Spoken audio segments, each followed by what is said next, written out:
You're listening to the Patriot Nation podcast.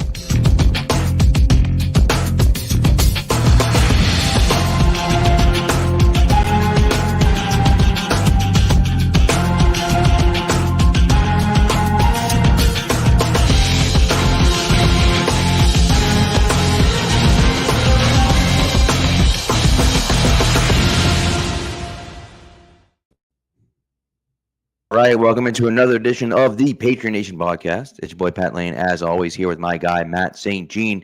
And this episode, just like all of our episodes, are brought to you by FanDuel, the official sports wagering partner of CLNS Media. Go to FanDuel.com/Boston to sign up to get in on the action today. Matt, it's been a long week here in New England. It's been a long week. Of course, Halloween was nice last night. At least we had that going for us. Do you have a nice Halloween? Hey, do you have a lot of trick-or-treaters last night? Not really. I don't know, the area where I live in here in Queens, it's like all like the multi-family apartment things. So people trick or treat, and there were people in my building giving out candy downstairs, but it was subdued. Most of the candy eating was me going to the fridge with the large bag of chocolates I have in there. Smart of you. Refrigerated Twix, refrigerated Reese's. That's the way to go. It's the way to go. That is the way to go. That's cool. Yeah, I always have. So I have a 12-year-old, a 10-year-old, and a 7-year-old. And my 12-year-old and 10-year-old both went off with their friend groups. Wow. And so left just me and my 7-year-old, and then one of his buddies and his dad went out with us, which was fun. But it was weird not being with all of them, like having them go off on their own. My daughter, my oldest, did a thing with one of her friends where she was mustard and her friend was ketchup. It was cute. I love that. But it was great. We had a fun time. It was good. They got a ridiculous amount. My 10-year-old got like over 300 pieces of candy. So it's like outrageous how much candy they got. So they were loving it. They had a great time, which was fun. It's always fun. Thanksgiving is a good holiday. It sucks it was on a Tuesday, but it is what it is. Yeah, I've never been one for costumes anyway. I'm not good at it. When I was a kid, I went as Tom Brady, I think 5 or 6 times as a kid. And I think the only other costume I remember was I went as Jack Sparrow one year when I was in middle school. And That's good. That's a good one.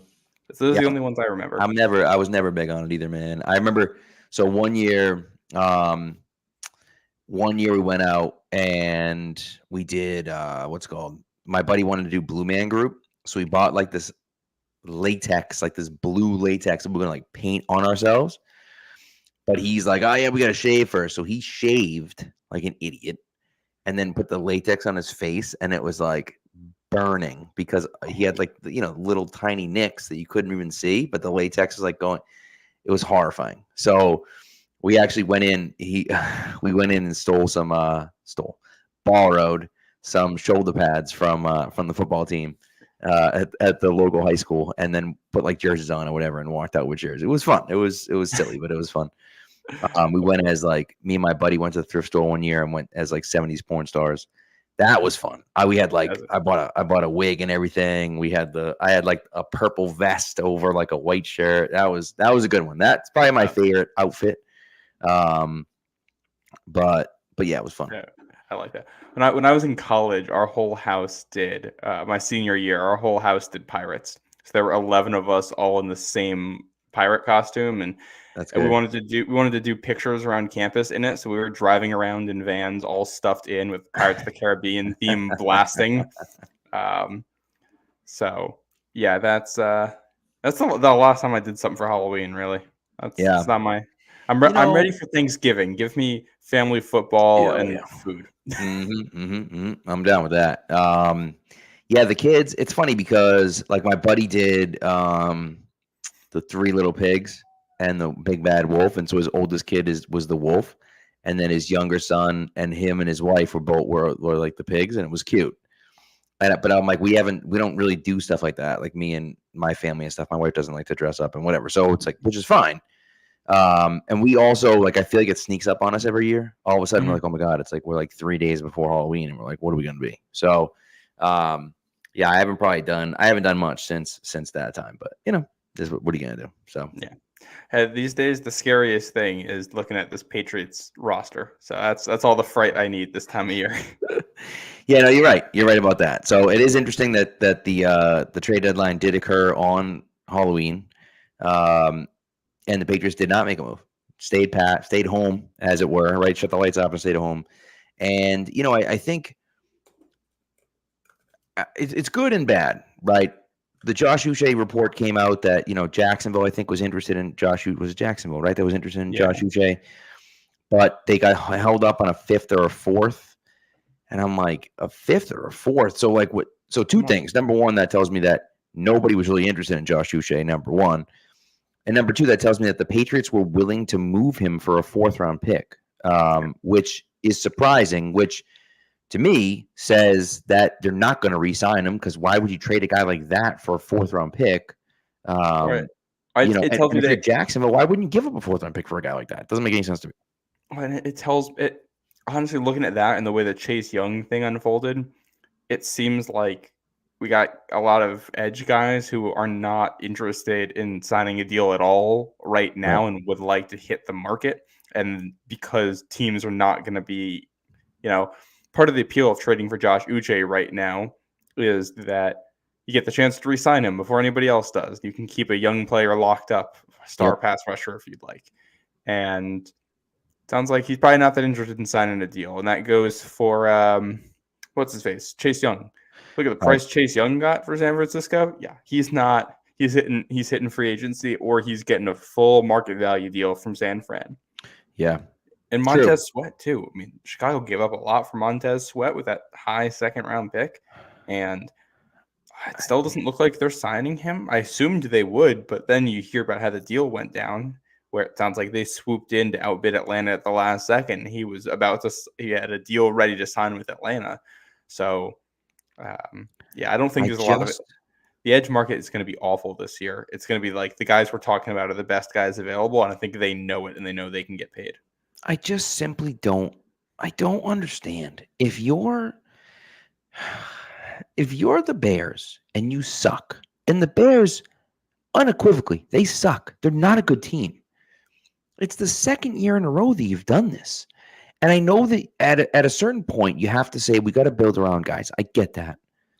But like the guy you're going to build around last year, the guy you were going to build around was freaking Chase Claypool. They gave up the number 32 overall pick for Chase Claypool. It's insanity. My favorite trade in recent Even if you thought Claypool could give you something, 32 for that guy is highway robbery. Yeah. And then, look, I like Montez Sweat, but if he wasn't going to sign a deal, if you weren't negotiating with him and saying we're going to get him to sign a deal before the offseason, then don't trade for him. Because if he doesn't sign, now you've traded pick number 34 probably at best for nothing. Yeah, and that's tough. And I get it for Chicago, because you're going to have two picks in the top 10, probably top 5 of the draft. And, this isn't a great pass rusher class coming out. They really need pass rushers in Chicago. So I get the idea of making a move for one. Right. But now you have to sign him. You cannot let him go. 100%. And I look at bring it back to New England too with Uche. You look at the price involved. What this tells me is that they would like Uche back, but they're not breaking the bank for him. They got Judon under contract next year. They have Keon White. Anthony Jennings is also a free agent, but a guy they can bring back. And they can trade for somebody if they like, or if Chase Young is hitting free agency, maybe the Patriots are in on him, depending on what that price is. They got a lot of money, and he's better than Uche is, and he'd be a nice addition to the line. So I think you got some options here. But when you do, I don't hate the way the Patriots approach this deadline, but now you're at a spot where, all right, you either got to be signing these guys or moving on from them because you think you found a better player in free agency. You're not signing Mike Onwenu because a franchise tackle hits the market and you think you can get him. You're not signing Josh Uche because you're going after a Chase Young. You're not bringing back Kyle Duggar because you decide you want to go sign a star free safety, which we'll circle back around and talk about the Miami game here at some point. But we had mentioned the safety usage in that game. And I think there were some interesting things in there as it relates to Kyle Duggar. I had agreed with you about something after the game on Sunday about Marte Mapu's usage in the game. We kind of talked about the way they were using him and why was he a free safety. And when you watch the game back, it actually made a ton of sense and I really liked it. The issue that they have right now is that they basically just have a million strong safeties, which is really good and bad because you have issues taking away the center of the field. Right. They put Marte Mapu back there as a free safety so they could bring Kyle Duggar and Jabril Peppers down into lower areas of the field to be tacklers and to attack what Tua was doing, which I liked. And I didn't think Mapu looked out of place in that role either. I don't know if he's going to be a star free safety, but he's a good tackler, and it seems like they asked him to slim down. He looks thinner than he was when he was in college. So I do wonder if the long-term plan there is for Mapu to be a true free safety, and then Duggar can play more in the box and Peppers can play more in the box. And he's still good enough that you can still rotate the dial or whatever and bring him down when you want to. It just doesn't make sense to me. He just doesn't have that top end speed. I don't think, at least. Well, I didn't see it. You know what I mean? That seems strange to me they would do that. And that's why I wonder. That's why I mentioned the dropped weight, because it really only makes sense if they asked him to drop weight, and now he kind of has some of that juice, more juice than people thought he had in college. Maybe he loses a little bit of weight, or asked him to play in the box less than he has. I don't know. And he wasn't really put in a position to do that on Sunday. But I think that's something to monitor going forward. Is they already feel comfortable playing him back there against the Dolphins in a game like this? And if they want him back there, I wonder what role they see Duggar in for the future. Right. That's a good point. It's a good point. So we'll see. We'll kind of see where that goes. I just thought, the decision not to trade anyone, I think, was just interesting, right? And obviously they didn't trade for anyone, clearly, but they didn't trade anyone away, which I thought was kind of interesting. Apparently, there were no calls about Duggar. There were no calls about Mac Jones, right? They didn't really want to move anyone. They did supposedly inquire about Chase Young. I doubt they were going to give up much for Chase Young, but they did inquire about him, which why not? Like, do your due diligence and just kind of see what he's going to go for, because he's a guy that's been hurt a ton and frankly isn't very disciplined. I think that's one of the, you talk to people in Washington, talking to my buddy. I was with my buddy who's a Washington fan last night on Halloween, and he said, like, he's just super undisciplined. Like, he's not a guy that is going to be in the right lane. He's not going to be, so like, yeah, he's a freak and he like makes crazy plays, but then he's also super out of position at times because he's just doing his own thing and trying to beat his guy. And so, like, I don't know how well that would have flown here in New England, but it's always good to have. He's had injury issues too, I think, right? Big time. Yeah. So it's, I don't know. He's too good of a talent to not at least ask what the price is if he's on the market. Exactly. No, and that's why you call, just to see, and then third round pick doing that. No thanks. And especially if because it's a late third round, it's a conditional third round pick that was given up for him, which is relatively cheap, but it's also, that tells you he's not, like, if you're going to trade for him, it's either a 1-year rental, which the Pats are out on, or you're trying to sign him, and that tells me, again, like we said before, he's not re-signing. So, he's but just a conditional. So here's what I don't understand. Did they get a conditional third round pick? It's from who traded for him? San Fran, because the conditional picks are a year ahead, so it's from like last year's free agency stuff. Like, but they know they're getting a conditional third. I believe compensatory pick. It's the Sorry, did I say conditional? I meant compensatory. Right. But they haven't announced the compensatory stuff. I believe it's the compensatory pick from one of the coaches. Right, that's what it was. No, you're right. Yes. Yeah. Right, because D'Amico Ryans is hired, so you get a compensatory third. Right. Yeah, that's correct. Okay. From. That makes sense, because I was like, wait a second, they haven't gotten, because I had read that too, and then I couldn't remember how they had a compensatory already, and that's exactly what it was from. Yes. So, anyways, look, I think ultimately it's one of those situations where, so Light Edge asked a good question about this, right? He says, is it rebuilt, reload, replace? Like, what's the identity of the team? What are the goals? What's happening? And look, I understand that, right? But the trade deadline was doing nothing for that, right? It was doing nothing for that. Sure, you want to trade Josh Uche for nothing? Go ahead, trade Josh Uche for a bag of donuts. Like, what good does that do you? Like, it doesn't do you any good. Maybe you like Josh Uche a lot and you're going to sign him. Maybe you don't like him a ton, but you know he's going to go to the open market. And maybe he doesn't get crazy offers from people and you're able to keep him. I think it's worth the risk in exchange for a fifth-round pick. Like, a fifth-round pick does you nothing. It means nothing. And so, like, to me, keep him around, see if he can re-sign him, see if he goes on the open market and doesn't get exactly what he was hoping for. And you say, hey, look, here we are. We might be $1 million lower than these guys are, but it's home. You don't have to leave anywhere. You know the system, so on and so forth, right? So I think it's worth it to keep him around. I think Duggar stays. I think Duggar's not going anywhere. And at this point, I'd be surprised if Onwenu goes somewhere. I mean, look, you're in this situation with the offensive line, partly because you let guys walk, right? You traded Shaq Mason. You let Joe Tooney walk. You let Ted Karras walk. You traded or you let Trent Brown walk, right? So, like, all of these things happened. And, of course, then you traded back for Trent Brown. But all of these things happened. And, you just let those guys go away. Well, at some point, you got to start keeping your good players, right? And so everyone kind of turned around and said, oh, well, we want to trade this guy, and we want to tank, we want to do this, we want to do that. And it's like, well, yeah, but at the same time, like, you have to have pieces. Somebody at some point. Right. It was someone on Twitter was like, just trade everyone and just start over. I'm like, well, there's 53 guys on the roster. Like, if that's even if that's what you want to do, then you're looking at a 5, 6, 7 year rebuild. Probably that's how long that's going to take. It's a tough position to be in. And I think what the question Light Engine asks there is a very fair one. And I don't know if we really, I don't think anybody really does know exactly where they are, including the people in the building. And that's okay at this point. Right. I think the question that's the question you're trying to answer over the next 9 games that they have left in this season. It's, do we have enough pieces already in this building that we can reload and try to attack next year? Or is it the type of thing where we think we're 2 years away? Or is this a full teardown rebuild? Yeah. This trade deadline tells me they don't think they're at a true teardown rebuild.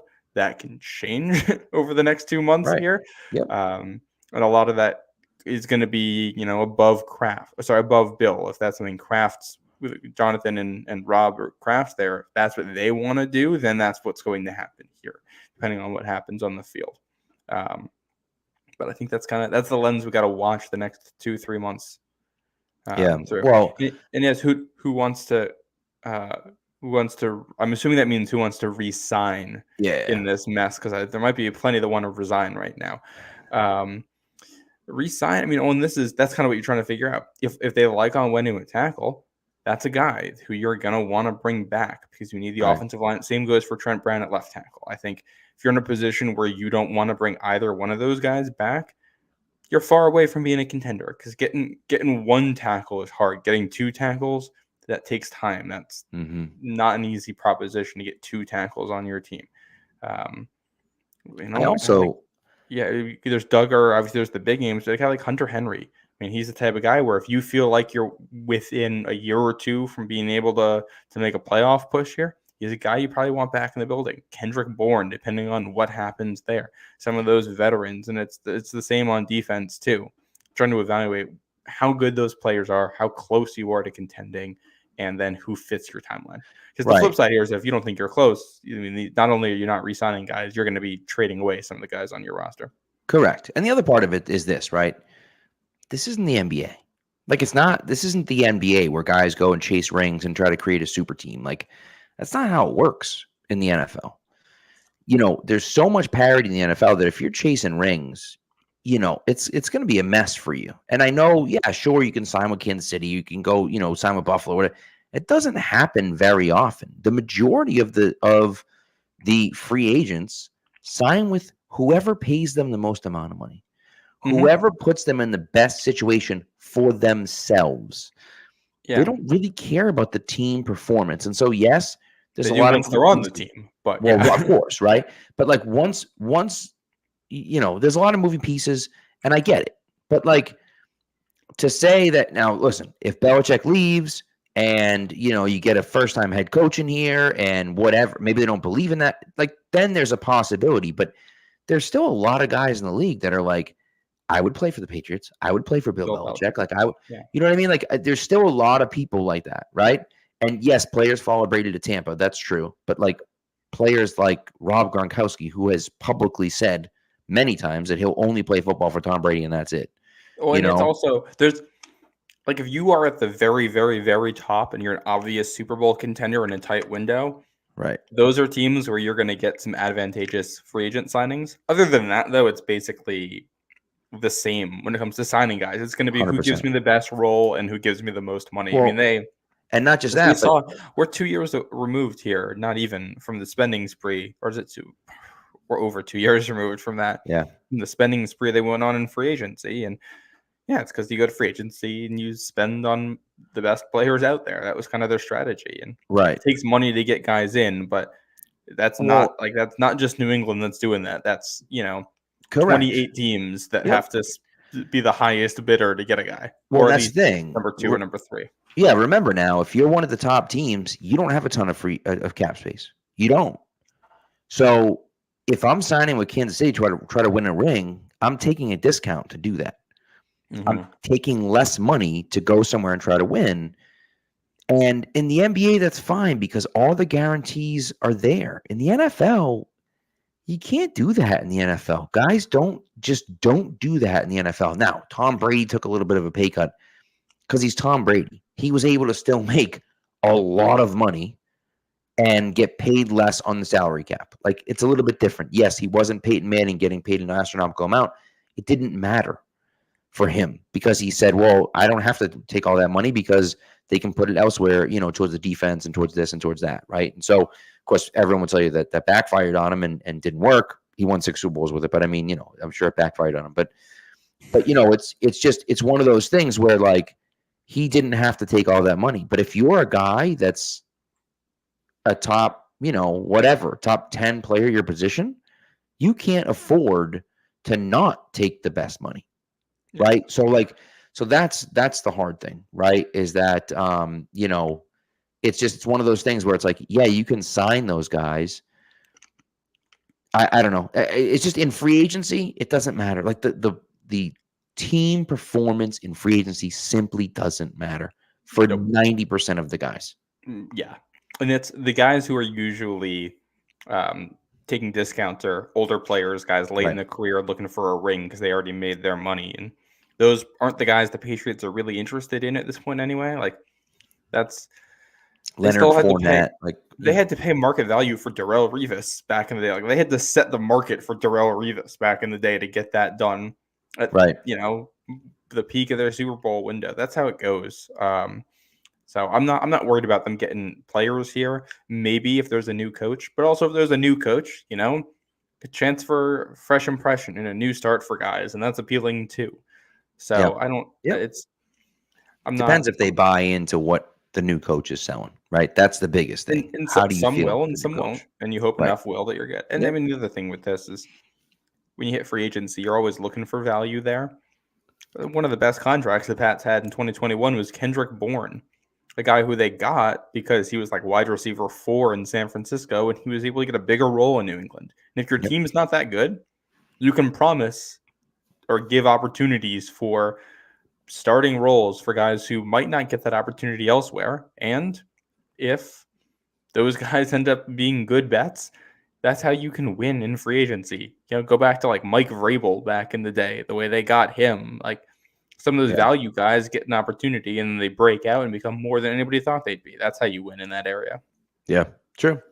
Very true. Gary's talking about the draft, and I think the biggest indictment of the Patriots, and one of the reasons why they don't have a ton of talent on this team, and Zach Cox, I believe, was the guy that tweeted this out today. But the Patriots have not signed a first day, a day 1 or day 2 draft pick to a second contract since Daron Harmon, who was drafted in the third round of 2013. Did not realize he'd be closing our opportunities on draft. I know. I love Daron Harmon, but it's crazy to think about that. Now, it's a little bit different, right? You drafted Jimmy Garoppolo. The only reason you didn't sign him to a second contract is because you had Tom Brady, so you had to trade him. Like, that would have been a guy. But that's still 2014. That was the next year. So it's Yeah. not as though you hit on a guy. And again, that doesn't include some hits in there, right? That doesn't include Shaq James Mason. White isn't in that list. A guy Right. who played his whole career in New England. Right. And so it's one of those things where it's like, yeah, it doesn't tell the whole story, but when you're missing that consistently for 10 years now, it's not good. It's not good. And that's exactly the reason that they're in the situation that they're in. And there's a lot of reasons for it, and we can talk about, we can make excuses for them, and we can and I think there's some really reasonable things to say that they were taking big swings. They were trying to fill in depth, and then they were also drafting for need. Look, I said this before, but if I gave Bill Belichick truth serum and he said, look, I thought Nick Chubb was better than Sony Michel long term, but I needed a running back in 2018.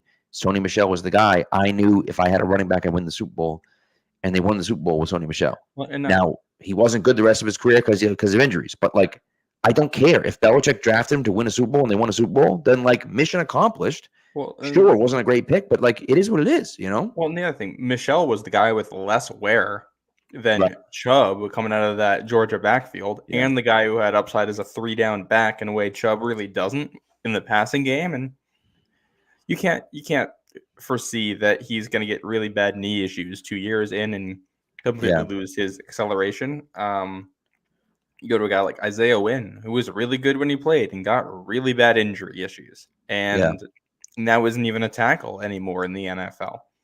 Can't really see that coming. Dominic Easley, a guy who is a borderline top 5 talent, who just didn't work out. There were injuries, and I think effort concerns from what I heard about him, if I'm remembering that correctly. And you're picking at the end of the first round with a guy who you think is that talented. There's risk there, but you take it because it's the end of the first round, and if you hit on it, then you got an Aaron Donald type guy there. Yeah. And it's not how it goes. I think a lot of what has happened in that stretch has been bad luck in the first round, and then just constant missing on defensive backs in the second, and defensive linemen or front 7 guys in the third. Right. Well, and that's really what it comes down to. I mean, the Easley one is one of the most egregious ones where you knew he had bad knees. You knew it. You drafted him knowing he had bad knees, knowing he was a guy that wasn't super coachable, but when he was on the field and when he was focused, he was a beast. It was a recipe for disaster, and it was a disaster. And it was just what are we doing? But they were trying to catch that lightning in the bottle. They were trying to get a guy that was a great interior pass rusher they haven't had really ever. I mean, Wilfork is a phenomenal player inside, but he wasn't really a pass rusher. I would say they haven't had a real legitimate interior pass rusher since Richard Seymour. You know what I mean? It's just they don't have a guy like that. And so you draft a guy like Christian Barmore, he's pretty close to that, right? And so but then you also pick up a guy like Daniel Ekuale, who's pretty good at it. Now, Ekuale doesn't necessarily do it as often and consistently as Christian Barmore does. He's injured reserve now. And he's also on IR now. But but that's kind of the idea. So it's one of those different things. And so, and look, Ed, I understand that winning has some influence. I get it. The Devontae Adams situation does not. It has nothing to do with winning. That is to do with winning. I have no idea. Did Josh McDaniels just not learn a single thing from his first go around? Because the first time what he did was go to the AFC West, immediately alienate the quarterback that was liked by the fans. Yep. Traded him away for a different guy who wasn't as good. The team fell apart, and that was it. And they got their star receiver mad in the process. Here, you add a star receiver in year 1 who comes to your team because he wants to play with that quarterback specifically. That is why he came to your team. Yep. And you immediately do the same thing and alienate the quarterback, trade him away, bring in a different guy, and it just made no sense. It's literally, it's the same exact thing that happened in Denver. So I don't know what Josh McDaniels is doing there. I think he gets a little bit underrated as a play caller now because of how things have gone with him as a head coach and the frustrations we had at points in New England. Really good play designer, pretty good play caller. The management skills, it's bad, real bad. If you got Devontae Adams on your team and you can't figure out a way to make him work, that's coaching. Right. I mean, and again, like you said, he played with Derek Carr in college. That was the whole selling point. He played with Derek Carr in college. He's excited. He's coming. He had a great year last year. Derek Carr was fine, but nothing special. But like, you bring in Jimmy G. Like, who the hell is Jimmy G? Stinks. Like, I don't understand where you thought Jimmy G was good. It doesn't make any sense. He's the same guy. He's the same guy as Derek Carr, but more conservative. So you use that good receiver less. It makes no sense. And it's the other thing too. If you're going to make a move at quarterback there, which I think is fair because Derek Carr is not that good, right? You have to have a conversation with Davante Adams in there because he came for that reason. He's a really good player, and you want him to buy in. So you have to say, "Hey, I know you came to play with him. We're going to have to make a move, but we're doing it for this guy, and it's Lamar Jackson we're going for." Well, I'm sure Davante Adams wouldn't be upset if it was Lamar Jackson they'd made the move for instead, but here they are. It's just mind-boggling ability to not manage the people, the human beings that you have on your roster for two consecutive head coaching jobs in the same way. It's crazy. It's just one of those things. And it's funny because, of course, everyone then attacks the Patriot way and says Belichick. And, of course, now Belichick's not winning without Brady. So, that's, of course, all the storylines. The Patriot way is really the Brady way and all this other crap and like whatever, right? But, like, the thing is that, yes, Belichick can be a hard ass. Of course. But at the end of the day, man, it's like he's not the players love him. He is a master relationship builder.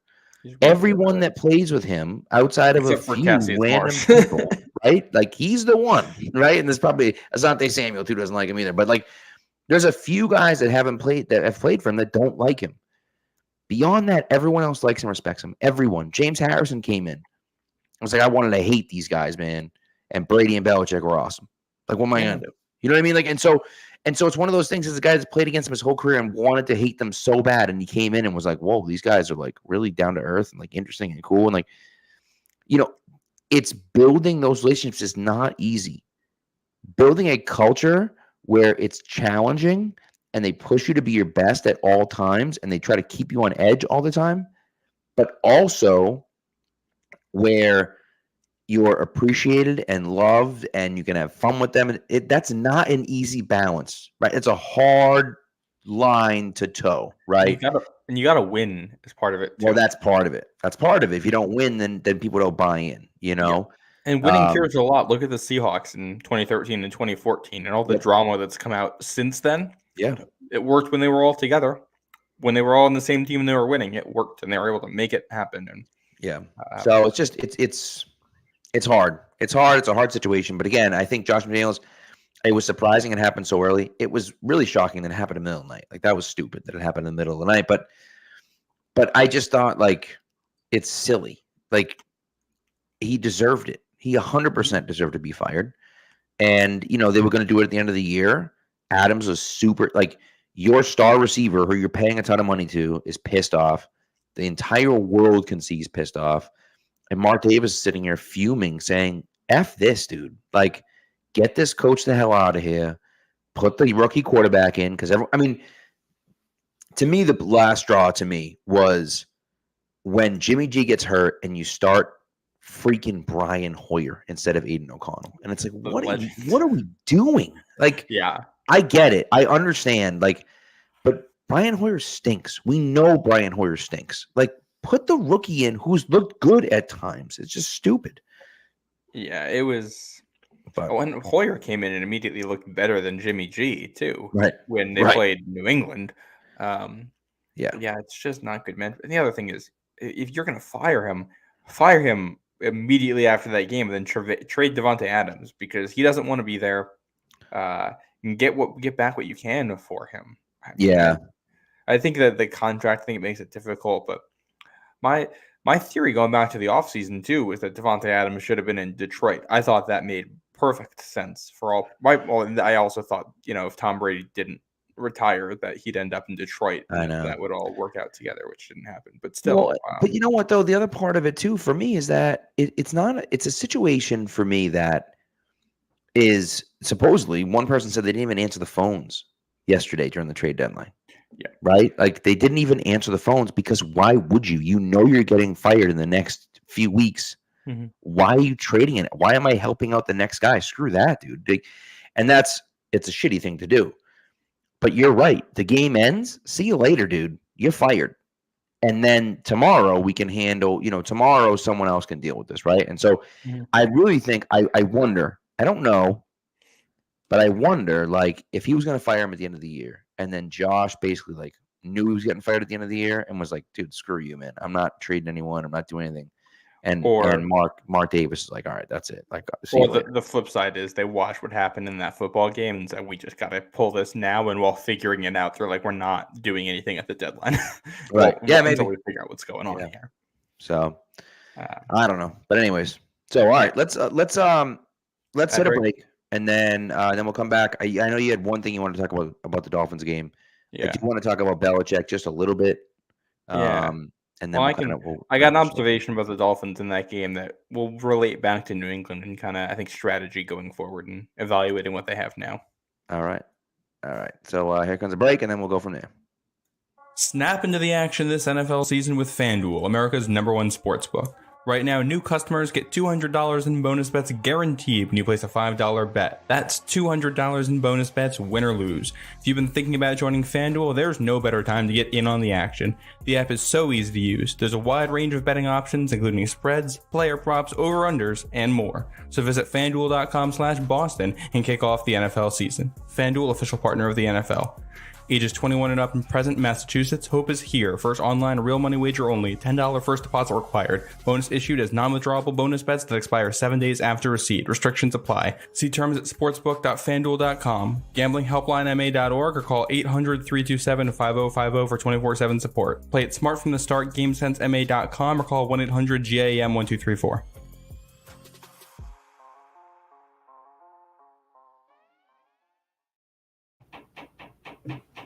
All right. So we are back. So what's that thing, the observation you had about the Dolphins game? What do you got? I want to go back to the second touchdown drive the Dolphins had. And I think how ridiculous it was and how the way it played out. And I think what it means for the quarterback position in New England. So the context here, this is when it was, right after the Dolphins had scored that touchdown to Tyreek Hill. Patriots get the ball, don't do anything with it. They go backwards and they punt the ball to Miami. Dolphins get the ball at the 46-yard line. I had Jessica Brand check this stat for me. And what she had told me that the Dolphins then went on a 14-play, 54-yard touchdown drive. That's 3.7 yards per play on a touchdown drive. 3 yards in a cloud of dust. 3.7 yards would be the lowest yards per play of any team in the NFL right now. And as far as she could tell, at least since 2001, since StatHead has tracked it, that is the most plays for that, or the shortest yardage for that number of plays in a drive ever. Wild. And you look at the way it happened. You have a 3rd and long in there where the Dolphins pick up enough yards, go for it on 4th, get it. 3rd and long, they pick up enough yards, go for it, get it. 3rd and goal, they get the penalty on the pass interference. But the takeaway in there was that this Dolphins team is almost like the Eagles in a way. The Eagles, you have to play because if it's 4th and 1 or 4th and 2, they have the first down. That's basically how that's going to go. And the way Miami's offense is to defend in short yardage, they can be so aggressive with it. And there's not much you can do. They ran screens on 3rd and long both times, and they picked up most of the yards they needed. And by most conventional stats, you say they picked up most of the yards, but not all of them. So it's not a successful play because it's 3rd down. You didn't get the first. To Miami, it's a success because you get close enough that they can attack you. The 4th and 4 that they picked up, Patriots covered it perfectly. Yep. Didn't matter because Tua scrambles and picks it up. The second one, it's a 4th and 1. They run a screen pass that gets, I think, 2 yards, maybe 3 yards. And both of those plays were ones where the Patriots have to line up in a certain way to defend it. And it just leaves something open because they're that hard to defend. The same thing goes for the plays before that where they ran the screens. Why do the screens pick up so many yards? Because you are terrified of what those receivers are going to do to you. You have to play off. The I didn't think the Patriots had a bad drive at all. I thought the Patriots actually had a drive that you would usually consider a good defensive drive by any conventional metric or anything, and it's a touchdown for the opposition. What it comes down to is the way you can threaten with an offense and Tua. I thought Tua was really, really good in this game going back. He was very accurate. He didn't make bad mistakes except for that one pick that he threw. Right. Yeah. And he was very good at anticipating what the defense was going to do. And we've talked a lot about what it takes for Mac to be successful in the NFL. And it's a lot of the same things we talk about with Tua. It's anticipation, it's reading defenses, putting the ball where it needs to go, driving throws because you don't have the strongest arm and making up for it. And Tua's ability to read plays with anticipation, deliver the ball on time. There were a number of plays there where it's the same thing we talked about with the Patriots offense, where you need to pick up just small chunks of yards at a time because you're working. That's the way the field's working, and he's hitting it on time, under pressure, every time. And when he makes mistakes, it's almost never interceptions. And the gulf between watching him and watching what Mac does, I think, shows how far Mac will have to go to get to that level. I was surprised by just the difference in mental ability on both sides there. And I came out of this week still feeling like I wasn't 100% sure on where I was with Mac, and watching Tua and what's in the division there. I think Josh Allen's a better quarterback than Tua. And watching what he did, it's all right. I don't think Mac is going to get to this level, and he just can't do it like this. And it needs to be somebody else back there.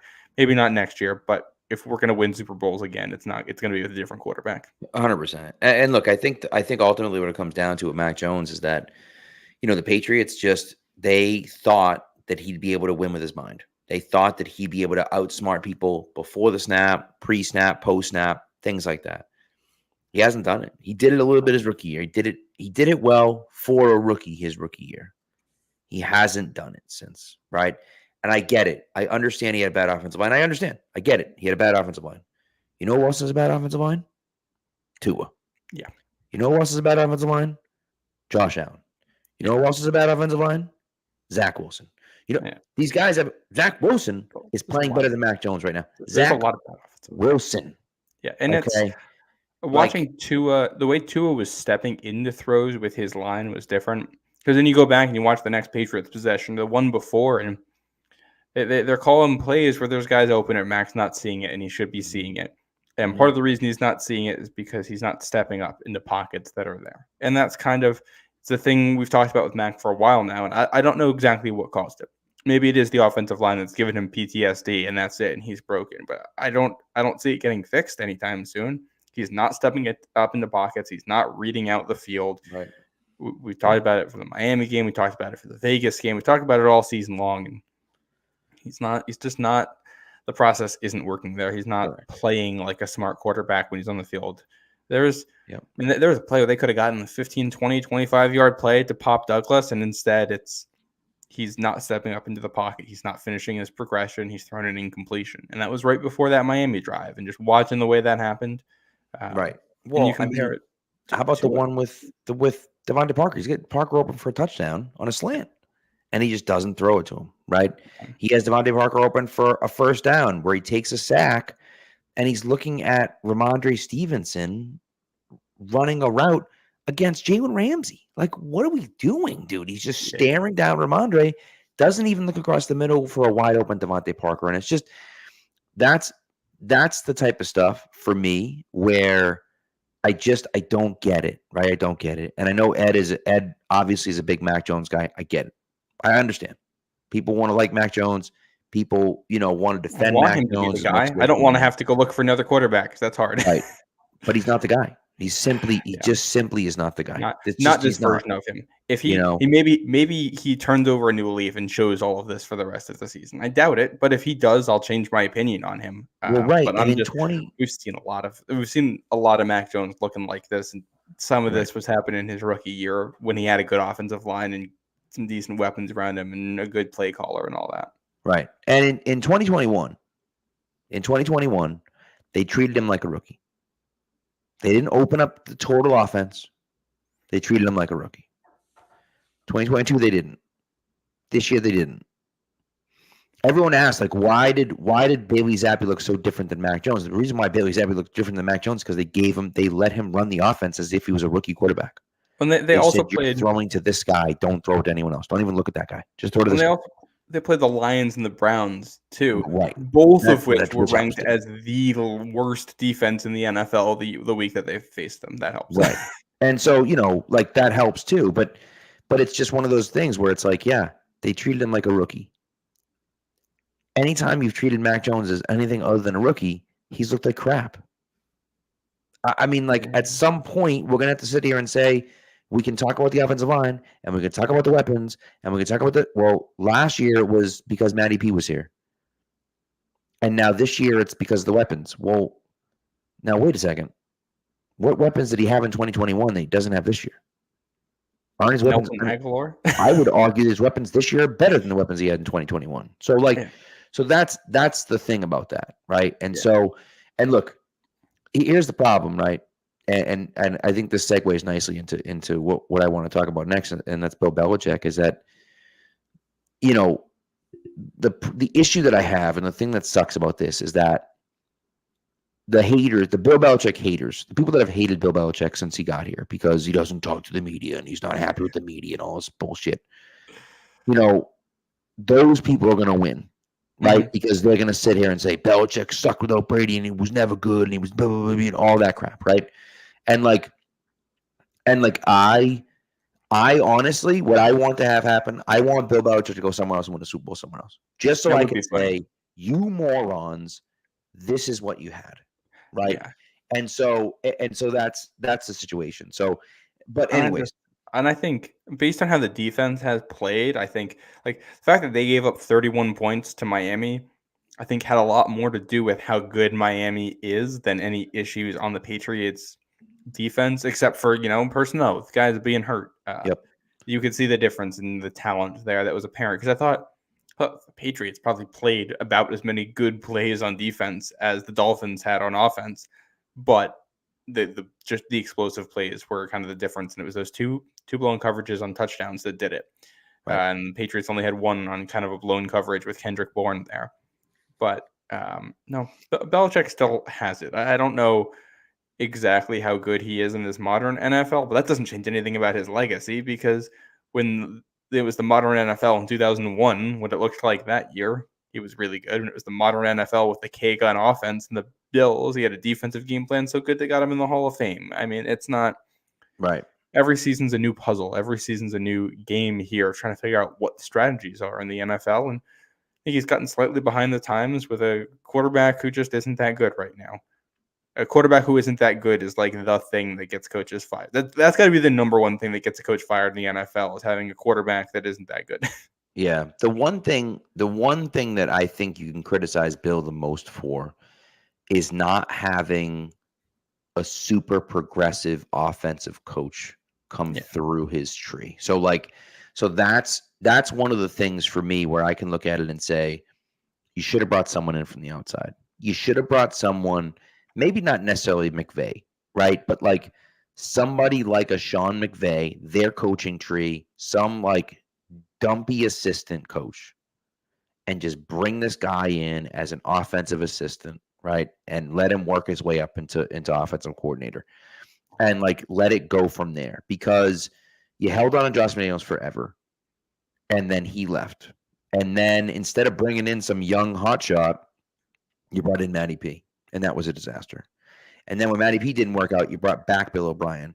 And it's like the same thing. We're running this same offense that we ran with Tom Brady when the NFL looked very different 15 years ago, right? And so, and I think that's, I think that's one of those things where it's difficult because, it's hard. And that's one of those things. And it's funny, Jeremy made a comment about Belichick's coaching tree and how Belichick's coaching tree is so bad and it's an embarrassment and this and that.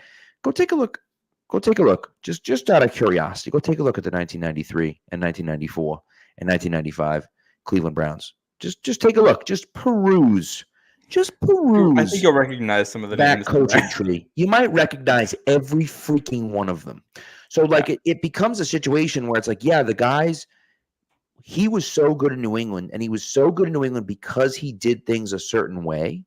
And I think guys fell into that trap of wanting to be that certain way that he was in New England, and it just doesn't work, right? One of the reasons why Belichick failed in Cleveland, and it's not the only reason, but one of the reasons he failed in Cleveland is because he tried to be like Bill Parcells. He came from Bill Parcells' coaching tree. He tried to be like Bill Parcells. He wasn't Bill Parcells.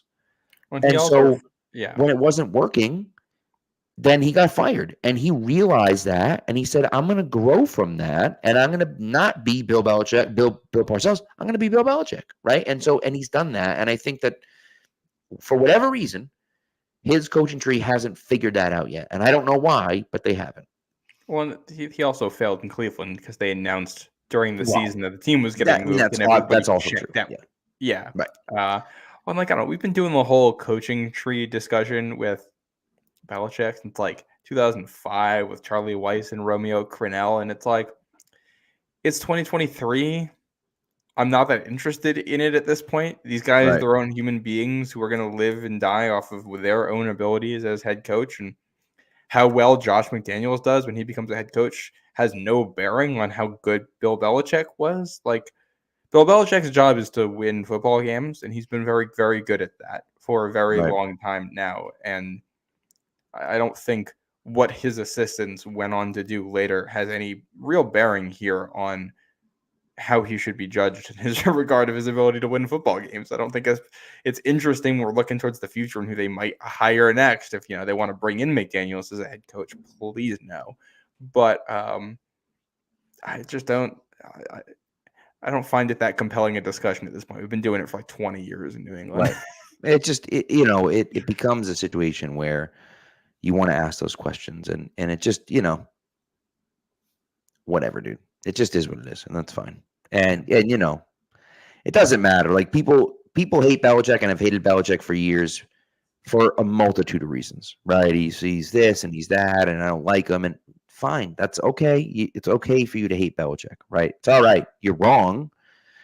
You sound dumb, but you're only going to remember these few years, and so you're going to say that he was nothing without Brady, right? And so fine. But meanwhile, in the middle of a rebuild in 2020 with one of the worst lineups I've ever seen in my entire life, with a quarterback that literally couldn't throw the ball, they went 7-9. So yeah, that was, and they were like a yard away from being 8-8 in Seattle. If they win that game and they push it through, like, that's right. Bill is still one of the better defensive coaches in the league currently, right now, in developing game plans to beat teams. I think he's still a pretty good CEO of running a football operation. I think we've just seen the brain drain of some of the pieces around him in general. They've had to churn through a lot of guys because these guys have gotten jobs elsewhere, and we've talked about that for a while now. And if you're trying to win football games and your quarterback isn't that good, you're going to have a hard time.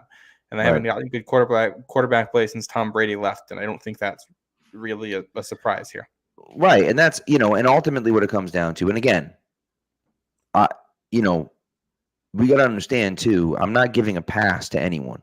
I'm not saying it's not Bill Belichick's fault. I'm not saying he's done everything right, because he hasn't. Right, he hasn't. But you have to remember, we've missed on quite a few draft picks, of course. Right, every team misses on a bunch of draft picks. Every team. Yeah. We've also just had bad luck too, right? Like, we just have, it's just not. If you draft Jimmy Garoppolo in 2017 instead of 2014, well, you're in a different situation than you were, right? Where we let Brady walk after 2019, and you let Jimmy Garoppolo take over in 2020, right? And so and look, I know Jimmy G's not anything special, but he's at least a competent player when he's in the situation that he's working on, right? And so it's one of those things where it's things just didn't work out the way they had Stidham. They thought Stidham was going to be all right as the replacement. He wasn't. So they went out and signed Cam Newton, and Cam Newton brought a different style of offense, but really couldn't throw the ball. So there are some of those things. And again, the talent evaluation for offensive players has been awful. It's been awful. And that's simple. And development. Right? The talent evaluation and development for offensive players has been awful, right? It's been bad. But again, you cannot say they haven't tried.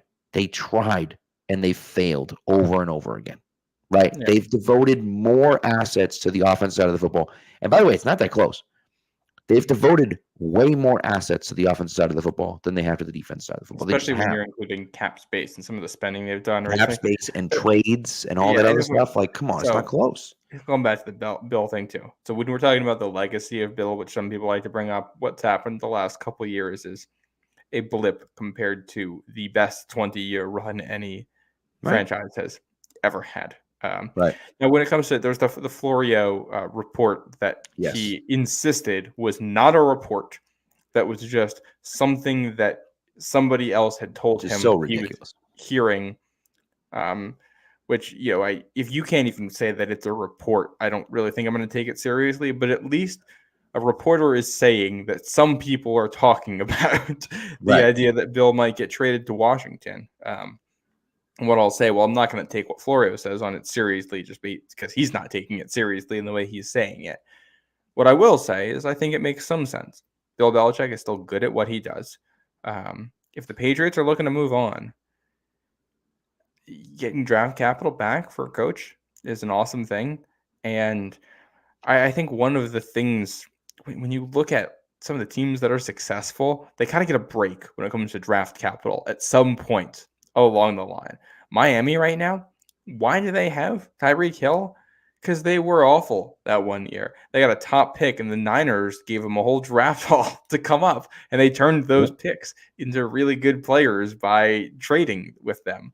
One of the reasons the Bengals have gotten as good as they were is because Joe Burrow got hurt, and the team stank, and they got another high pick because of it.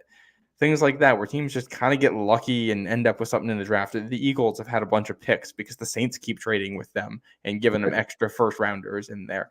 So things like that keep happening. And somebody's going to give you a first round pick for Bill Belichick, which I would have to imagine would be the price that you'd have to ask for at this point, especially with the results on the field have been and the discussions about him possibly being fired anyway. I think you at least have to consider that. I think it's a plausible idea. And Commanders are not a playoff team.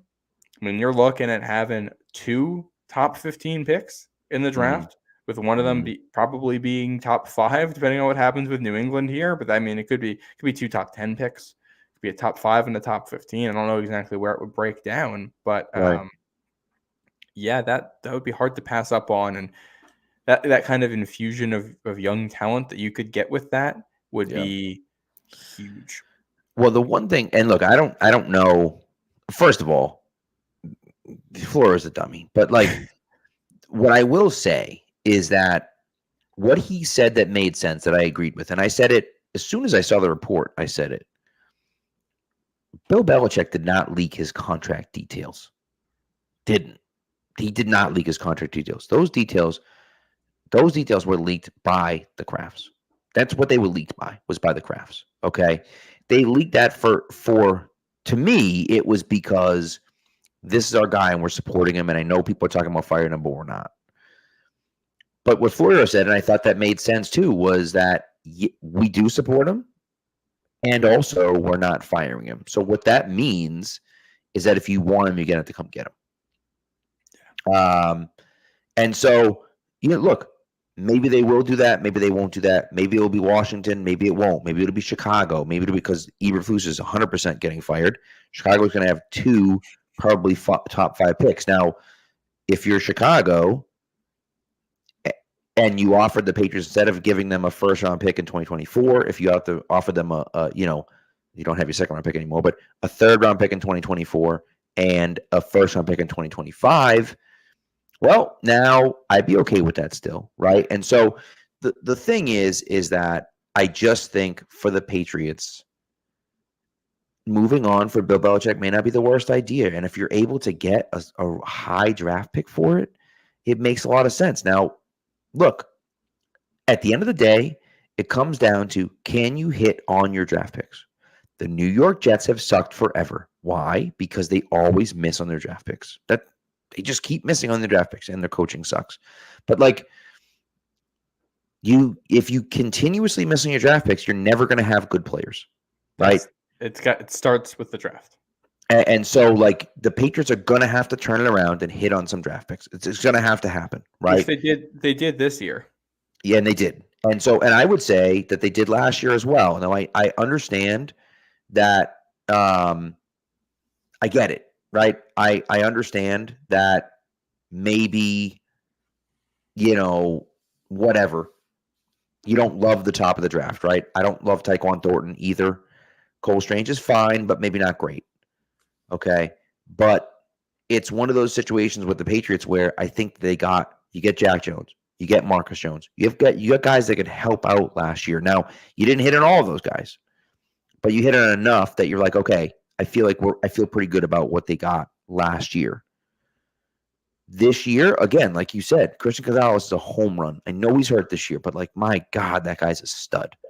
Keon White looks like he's going to be a really good player. Marte Mapu, we'll see. City So looks like he's a good player. Like, it's one of those things for me that, like, I don't know, man. It's one of those that I look at it and just think, like, we're going to be all right if we continue to turn this thing around. But the other part of it is that they drafted all defensive players this year, which is great, and I'm happy about that. And it looks like Chad Rowland, after starting out the season kind of rough, he's turned it around and is kind of, leveled back out and has looked good. Bryce Behringer looks good, right? So, like, it looks like they hit on both those picks, which is great. But, like, at a certain point, you're going to have to hit on not just, and Pop Douglas had mentions too, which is true, right? They hit on Pop Douglas, it looks like, for a 6th-round pick, certainly, right? At a certain point, though, you're going to have to look at it and say, this is where we're at. We have to hit on solid offensive players, and not just offensive players, right? Quarterback, wide receiver, those are the positions you have to hit on, and they haven't yet. Yeah, and that's it's where you're, regardless of who's going to be the GM or the coach for this team next year, because it could be Bill back, and I'm not going to get too upset if that is what it ends up being. Right. I would have questions, but we'll see where things stand at the end of the season, depending on how they pick things up here. And there's the Kendrick Bourne injury, and just what team is even going to be on the field. Right. But it's a good draft for offensive talent. I really like the receivers here. The more I watch them, the more I like this receiving class. I got to get into the quarterbacks more, but there's some good players there, and I think there's guys that are worth taking in the 2nd, 3rd rounds who you can at least take a flyer on and let them come in and compete. Usually don't get guys there, but I was thinking about this. One of the things I find interesting about the AFC versus the NFC right now in general, look at the quarterback disparity about how teams got them. Look at the AFC. Dolphins, 2 as their 1st-round pick. Josh Allen, the Bills' 1st-round pick. Mahomes, the Chiefs' 1st-round pick. Herbert, the Chargers' 1st-round pick. Burrow, the Bengals' 1st-round pick. C.J. Stroud, Anthony Richardson, 1st-round picks. Trevor Lawrence, 1st-round pick. All of that stuff. And then you go over to the NFC. San Francisco, they got Brock Purdy. Yeah. And you got Seattle with Geno Smith. He was a 1st-round pick, but that's not how he got to Seattle. Come to the NFC East. Dak Prescott was a 3rd, 4th-rounder? 3rd round pick, I think, yeah. Yeah. Jalen Hurts, 2nd-round pick. And then the NFC North. You got Jerry Goff, who, was a number 1 pick. Not for the Lions. He got shipped out of where he was. And you've got Kirk Cousins, who obviously that's not going to be. He was a 4th-round pick, right? Was he a 4th-round pick? He was, but he got to Minnesota as the highest paid free agent. Even the Rams, with how they've been, they traded for Matt Stafford, who was also a 1st-round pick. But if you look at where the NFC is right now and the AFC, it's really interesting. The AFC is all these guys who drafted and developed their own quarterbacks. The NFC is, late-round picks, mid-round picks, trading for guys, signing guys.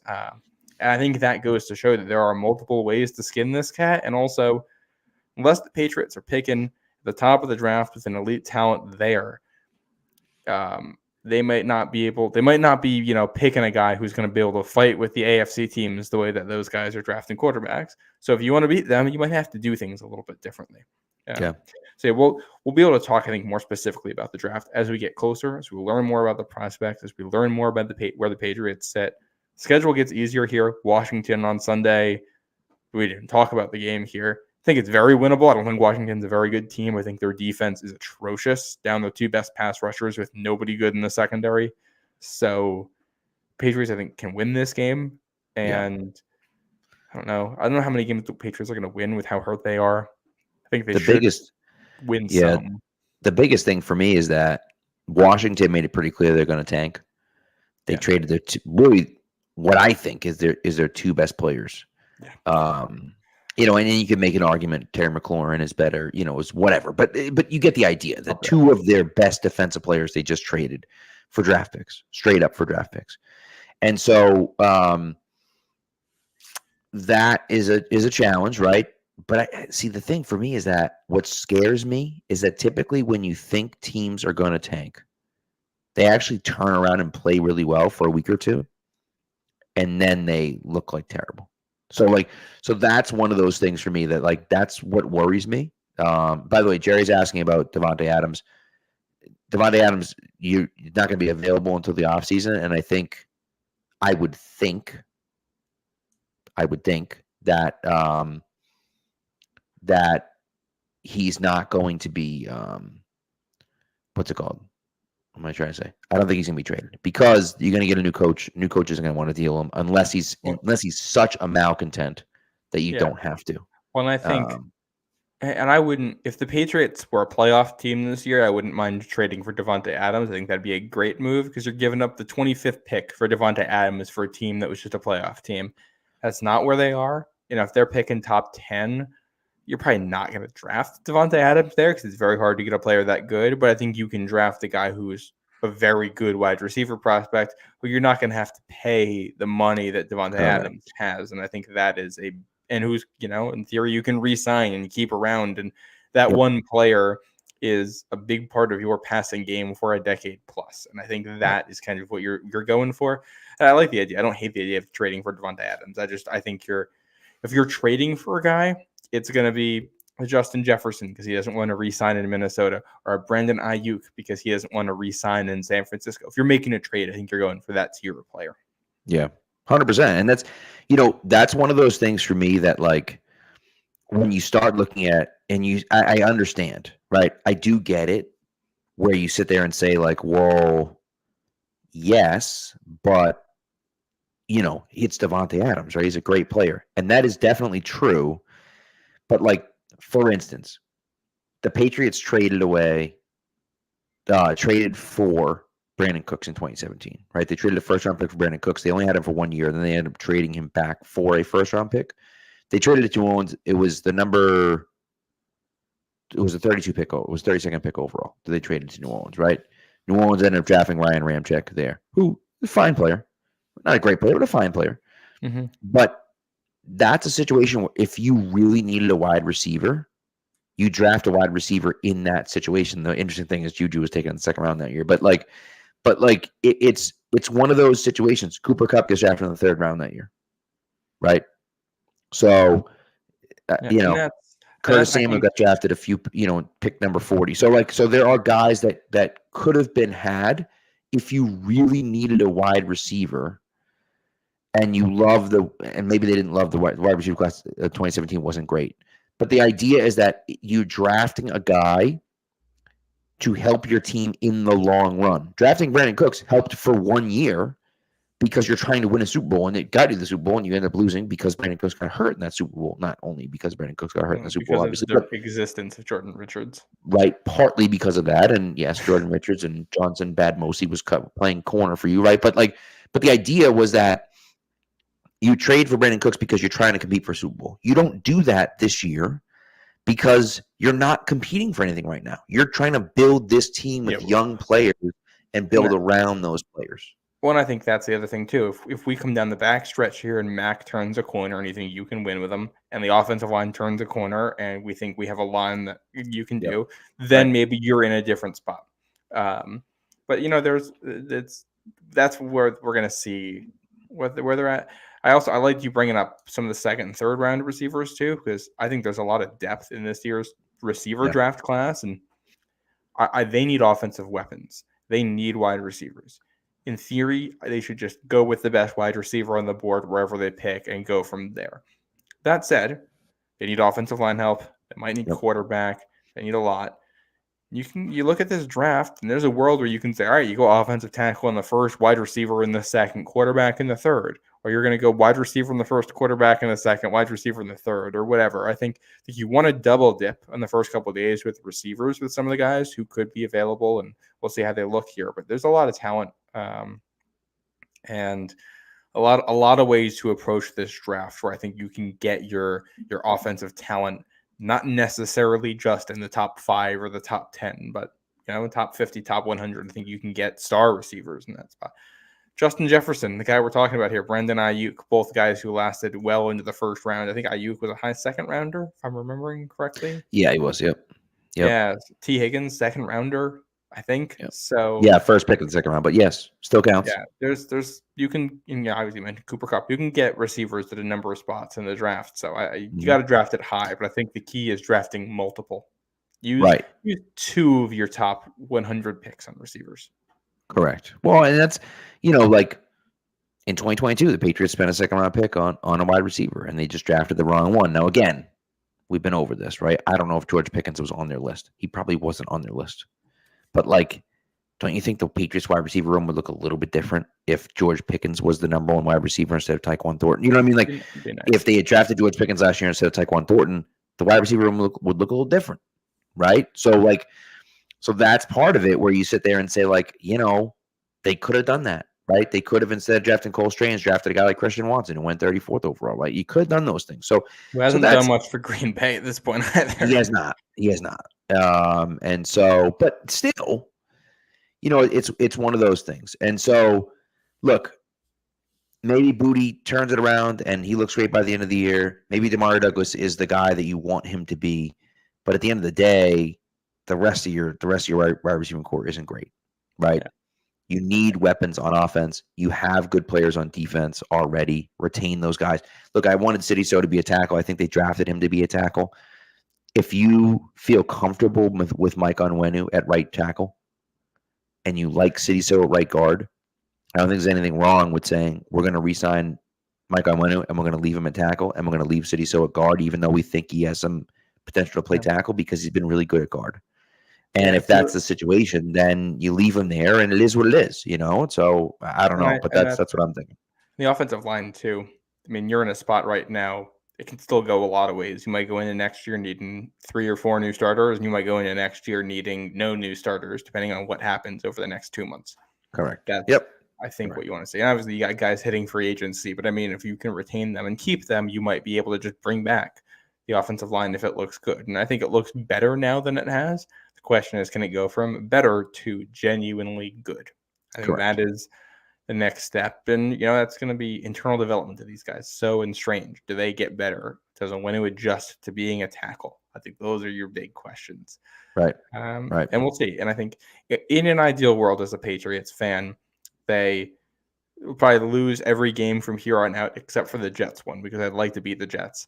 And you do that losing games like 34-30 in every single one of them, and the offense puts things together and looks good, and you're losing because the defense is hurt and you just don't have quite enough, and then you feel good going into next year and you feel like you're close.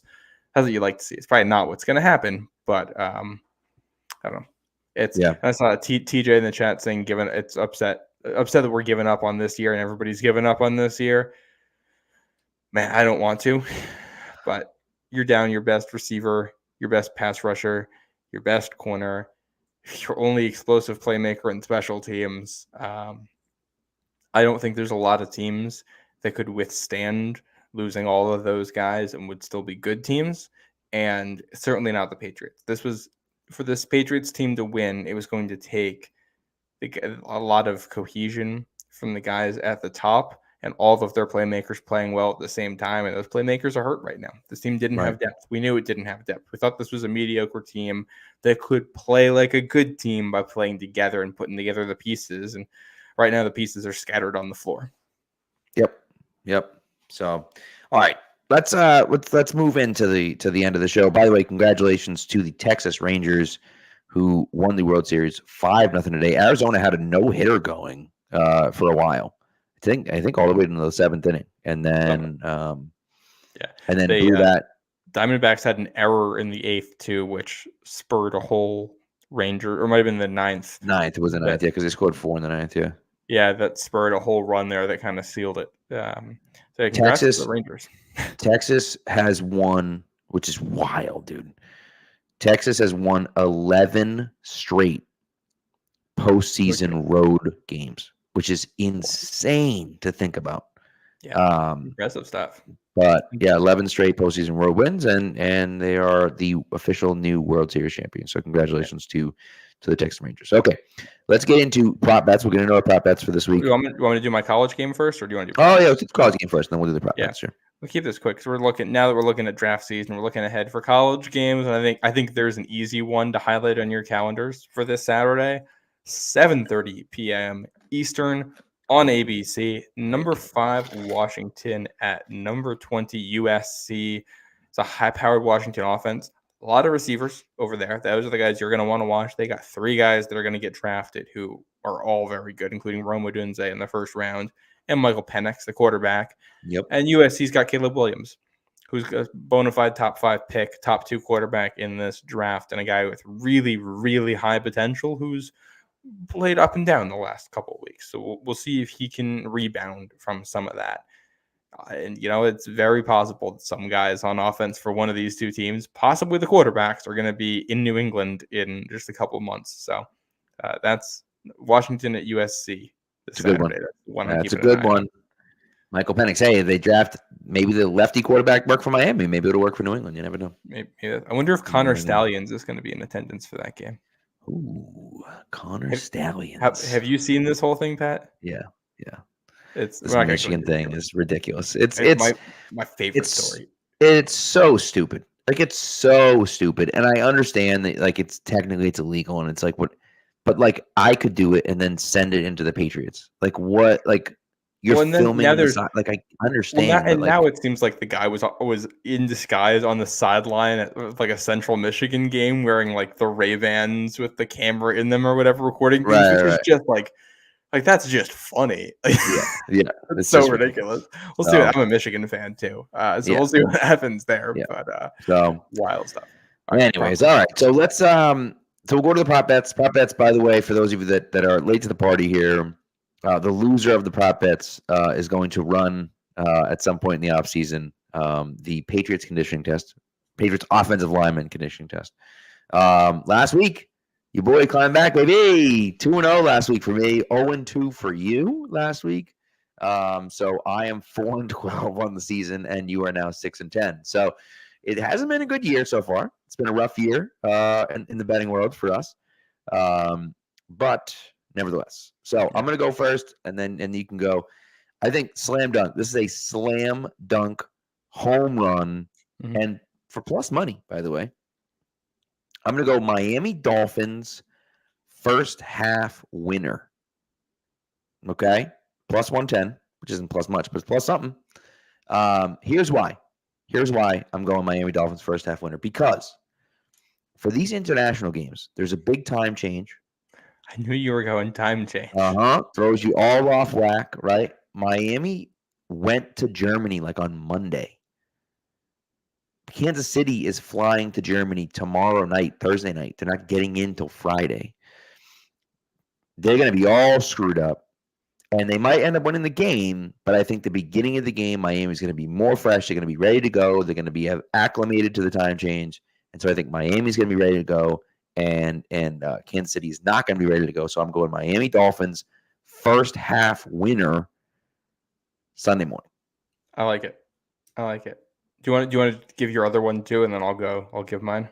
Yeah, sure. I can give both. That's fine. Yeah. My second is just an absolute disgusting game. I'm going Giants Raiders under 14. No, the number's 37.5. So I'm gonna go under 37.5. I thought you were pulling the same thing I was there, because I'm also pulling the hater card this weekend. Under 37.5, but it's a different game. It's Browns Cardinals. Okay, all right. Yeah. So Browns Cardinals under 37.5. Yep, and I'm pulling the hater card on Will Levis under 204.5 passing yards. Ooh, I like that. Short rest, Thursday night game on the road against a good Pittsburgh defense.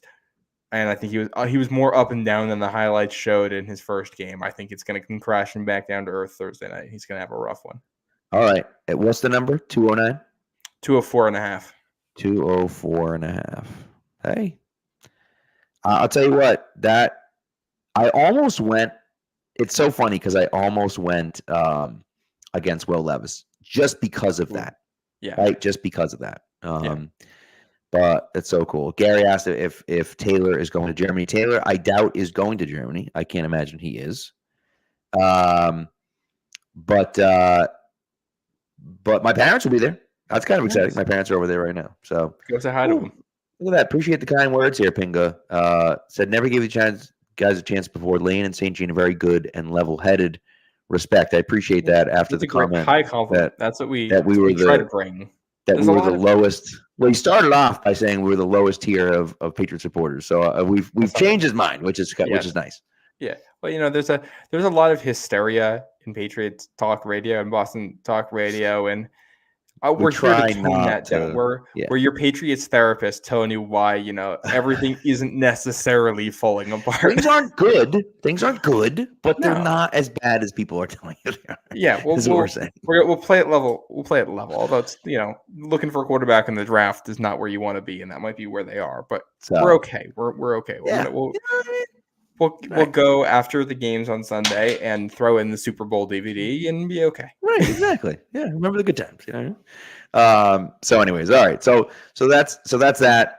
You got your Patriots trivia, so we're gonna do Patriots trivia, and then we'll finish with this week in post history like we always do. But we'll go from there, and then we'll be out of here. And and Gary mentioned, I think it was Gary earlier that mentioned the Celtics won 155 to 104, 155 flipping points. The Celtics are on pace right now to go 82-0. It's gonna be a fun year. Is 155 more than the number of points the Patriots have scored all year? Oh my God, it's not even close. It's like triple. Maybe not triple, but it's definitely more points than the Patriots have scored this year. 100%. Yeah. No way. Pats have scored 118 points. Yeah, yep. Celtics just outscored the Patriots in one night. And by the way, Jason Tatum played 26 minutes and had 30 points. So that was it's like a bye game in college basketball. You're just having a team come into your gym to beat them for some practice. That was bad, dude. That was bad. And Pacers aren't good, but I mean, still. They're not that bad. They shouldn't be that bad. And RIP Bob Knight as well. Bob Knight. Yes. Bobby trivia time? Yes, let's do it. For those who are new here, because we have somebody new, we do a trivia question at the end of every episode. First person to get the answer correct in the chat is going to be entered for a drawing to win something from the Pro Shop, which we're going to be doing for bye week, I think. Coming up. Yeah. So, last chance to get in before the first drawing here. Last week's question, which two Patriots had pick sixes in New England's win in Miami in 2019? Stephon Gilmore and Jamie Collins. Matt Menino was the first on that one. Of course. Yes. That's very good with the trivia. If he doesn't win, it's going to be like this is going to be like the NBA lottery where he's got like 15 of them and then everyone else has like one or two and then he's going to lose. We'll have to freeze one of the envelopes. We're going with an opponent specific one here. We're gonna have some fun with this one, Pat. We're gonna take a trip down memory lane for this trivia question. In 2011, Patriots offensive coordinator Bill O'Brien made headlines for his screaming match with Tom Brady on the sideline after the quarterback threw an interception in the end zone late in the fourth quarter in Washington. I'm sure that's a moment that we all remember. However, do you remember which Patriot player would then go on to seal the win by picking off Washington in the red zone immediately after that? Ooh, okay. All right. Yeah. That's a good one. 2011 Patriots looking for someone to get an interception on that team throughout your guesses. That was an iconic moment. I see the Taekwon Underwood in the chat there, TJ. That's the answer to a different question, which is who was Tom Brady targeting in the end zone on that pick? Which is what Patriots defensive player intercepted? Who I don't even know who the quarterback was for Washington at that point. Who knows?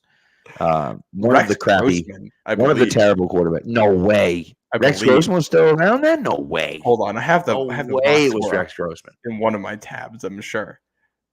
You tell me Rex Grossman lasted 5 years after the 06 Super Bowl? There's no chance Rex Grossman lasted 5 more years there. Let me find this out for you real quick.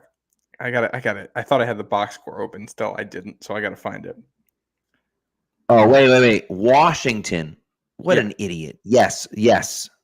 You're right. It was Rex Grossman. You're right. Yeah. I was thinking Rex Grossman was still in the Bears. I'm like, there's no way he lasted 5 more years in the Bears, which he didn't. Yeah, no. This is Washington. Yeah, that's why it's opponent specific. We got Bill O'Brien in here. I got Washington in here for this week. And the only hint I'll drop here is that it isn't typically the player plays a position where you wouldn't usually see interception. It's not totally wild. It's not something it's not crazy. Like Vince Wilfork. Yeah, but it's not like these aren't guys who are typically getting the picks. All right. I like it. It was a deflected pick. I had to go back and watch it before this, and it was a wild sequence. The Washington scored what should have been the game tying touchdown, and there was an offensive pass interference from Santana Moss on it in the end zone on Julian Edelman, which watching it back was a little bit ticky tacky. The Pats got away with one there. We'll take it. Don't you miss the days when we used to get like actual calls? When the 50-50 calls would go our way instead of the other way. It was nice. And before we do the trivia, I'm just going to plug this real quick. Oh, yes, do it. Yes. My hat here, this Papa Bear Spice Company. It's my dad's spice company. He just launched his own blend of spices today. So there's a 10% off sale on his website, papabearspice.com. I got a jar. It's an older jar now. He has a new label. There's a jar of his spices. It's like a chili rub. It's really, really good. He started using it for his chili, and then we just put it on all of the meat all the time, and it's fantastic. So I highly recommend you go check that out. And somebody in here asked if we shipped to New Zealand the other day. I think last week when this got mentioned, and my dad did add international shipping. I do not know how expensive it is, but that is an option. It is available. Yes. So, and for those new for the trivia question, the answer will be in next week's episode. Yes. Next Wednesday. Yes, we will give the answer next week. Who got it right and what the answer was. Yes, exactly. So all right, awesome. That's a good one. All right, let's finish it up. Last segment of the episode. Here we go. Where are we? Here we go. And now for something we think you'll really like. This week in sports history. All right, so I have two. I'm gonna go first. I'm going to say this day, November 1st, 1913, Notre Dame upsets Army 35-13 in their inaugural football game. Newt Rockne was one of their wide receivers, and not only did they win, but they actually used the forward pass effectively. Gus Dorius was 14 of 17 for 243 yards passing and 2 touchdowns. How about that? So the forward pass being used in 1913 by Notre Dame in their first ever football game, upsetting Army 35-13. That reminds me, there's an NFL Films documentary out there somewhere, and I don't remember exactly what it's called. It's something like the history of like the football or the history of the forward pass or something like that. But it details the way the actual shape of the football has changed over time in the way that it has impacted the passing game, and go through some of the old moments that changed things, which that reminded me of. And it's very worth a watch. I mean, anything NFL Films does is worth a watch, but that in particular was one that stuck with me. It's a really good history of the game. It's interesting. All right. Yeah. Mine on this day, November 1st, 1924. Boston Bruins officially joined the NHL, becoming the first U.S.-based team to enter the league. I love it. The Montreal Maroons also joined, but they only lasted 14 years. Yeah. I'm so happy you said that one because I really had 3, and that was one of them. So I'm going to give you the other one. And it comes with a little trivia question. Ooh. November 1st, 1916, Broadway theater owner and producer Harry Frazee and Hugh Ward, by the Boston Red Sox for approximately $700,000. Harry Frazee, of course, famously sold Babe Ruth to the New York Yankees. The question I have for you, the trivia question I have for you, is what Broadway show? Because what he did was sold Babe Ruth so that he could make a Broadway show. What Broadway show was it? that he sold Babe Ruth to fund? Do you know? I know what it wasn't. I know it's not No Nanette. I know the play that he funded inspired No Nanette. I do not remember the name of the actual play. That No, it was. It was No Nanette. It was. No, it wasn't. Yes, Okay, it was. there was somebody. I saw a whole post about this the other day where somebody dug into it and discovered like this whole long history about the play that it was. That was like, maybe I do have it wrong, but whatever it was, the play that inspired No Nanette in the history it has, because there were no living, like there's no descriptions of the play except for like short summaries, and there's no video recording of it. So I saw some guy online who was looking to find like a script of the one that, the play that inspired it and led to its creation. But I'm pretty sure it wasn't No Nanette. Oh, wait a second. You're right. You're right. It was My Lady Friends. That's what it is. Yep. How about that? There you go. Which was like the same guy as No Nanette, or I don't know the exact story there, but which is interesting. Yeah. So there you go. My Lady Friends, and not No Nanette, which is my goodness. I mean, what an absolute disaster. It's even worse because no one's even heard of My Lady Friends. At least No Nanette is like famous. What a nightmare. What a disaster. I can only imagine Boston talk radio back in the day when that happened. Man, I just think, it's just, brutal. Just absolutely brutal. What some of the talking heads today say about that then? Oh, I can't even imagine. I don't even want to think about it. I don't even want to think about it. You know, imagine just selling your best player for money, just giving your best player away for money, and then using that money cash for yourself than to build the team. It's crazy. That's absolutely insane. But that's the way it was back then. I mean, it's just, So,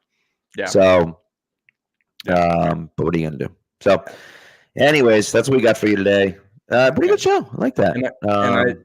Gary had a question in the chat too. If you win the draw and you come from a country that's abroad, how would you claim the prize? I think we got to talk about this, Pat, specifically, but the prize might end up just being like a gift card to the pro shop, or we'll get you something from the pro shop and have it shipped to you or something. Well, and so that's kind of the idea, is that I was going to do probably a $25 gift card or something like that to the pro shop or something around there. What I'll do for you, Gary, is if you do win, or if someone overseas wins and it's difficult to order, I don't know how it is ordering from the NFL shop online. I have no idea. But if it's difficult ordering from the NFL shop online, I will just buy you something that you want of that value and just mail it to you myself. I don't care. Yeah. It doesn't I'm matter. sure we could find. I'm sure Fanatics has some international site that we can. Well, that's what I mean. Like, I'm sure they have an international. I just don't know how it works. So So the way it works is that the pro shop online, when you buy something from the pro shop online, you're not buying from the pro shop. You're buying from Fanatics. The pro shop doesn't have an online thing. So you're buying directly from Fanatics, but you can use your Patriots. I'm pretty sure you can use your pro shop. I don't know. I'm not sure. We'll figure it out. I think the easiest thing to do, I still think the easiest thing to do might just be to buy something from the pro shop and kind of go and say, hey, whatever. We'll figure it out. But we're gonna get you guys something from there. So something approximately $25 in value that is Patriots related that will be in your possession. Exactly. And Gary, love watching the podcast. So appreciate you. Thank you for coming out. We appreciate you guys coming through. We'll be here twice a week the rest of the way. Yeah, some new people as well. Off-season. At some point here during the season, we're probably going to be starting to flip the clock and look at just straight up draft stuff. So, well, that's the thing, is I usually don't get into my draft stuff until like January, and it's going to start a lot earlier this year, man. It's going to start a lot earlier this year, especially if they keep playing this way. You never know. Maybe they'll turn it around. Maybe they'll win on Sunday and they win the next week, and in Germany, and all of a sudden they'll be 4-6, who knows? Maybe Juju finally finds it now that he's in a different role. That is one thing I'm interested to see here, is that they were using him as the slot guy before, and I wonder if Demario Douglas being the slot guy and Juju playing the role that Bourne did maybe unlock something different. We know he doesn't have the quickness anymore, and maybe being a bigger body in a slightly different spot lets him do some stuff. I don't know. I think he kind of has to be on the roster next year unless you're eating money. So you can find a way to get something out of him as even a depth guy that helps you for building the team. Right. Can't be worse than it's been. So, don't say that. It can't be. With him, there's no way. It can't be worse than it's been. I mean, unless he pulls a Jonnu Smith and drops a pass directly into the defender's arms for a pick six. No, you know what I mean? What's worse than this would be him playing well enough to convince us all he's actually good and he found his role in the offense. And then next year we think we have something and he goes back to what he was. That's the worst case. That's true. But I mean, this year it can't be worse than it's been. You're right. Long term, you are right about that. So, all right. Well, that's it, guys. Thanks for coming out. We appreciate you. And we will talk to you on Sunday. After the game, I will be later. I'm taking my daughter to her first regular season game. She's very excited about it. My brother-in-law is a Commanders fan, so him and my sister are going. Sister's a diehard Patriots fan, obviously. And so it'll be fun. It'll be fun. The four of us are going together, and I'm really excited about it. So we're pumped. We're pumped. It'll be fun, and we'll do a show. Probably halftime of the Sunday Night Football is typically what we do after home games. So. We will see you guys Sunday night. All right. And thanks for coming out, and we'll talk to you soon. Have a good rest of your weeks.